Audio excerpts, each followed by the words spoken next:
Co-President of the Europe of Freedom and Democracy, Nigel Farage. The floor is yours.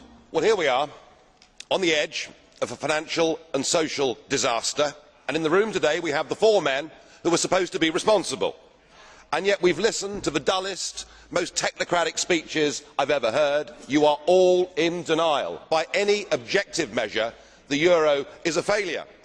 And who is actually responsible? And who's in charge out of you lot? Well, of course, the answer is none of you, because none of you have been elected, none of you actually have any democratic legitimacy for the roles that you currently hold within this crisis. And into this vacuum, albeit reluctantly, has stepped Angela Merkel.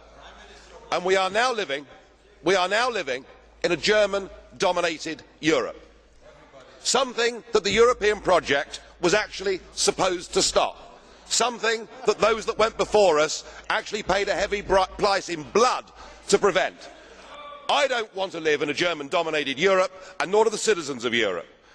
But you guys have played a role, because when Mr Papandreou got up and used the word referendum, or Mr Rehn, you described it as a breach of confidence, and your friends here got together like a pack of hyenas, rounded on Papandreou, had him removed and replaced by a puppet government. What an absolutely disgusting spectacle that was. And not satisfied with that, you decided that Berlusconi had to go.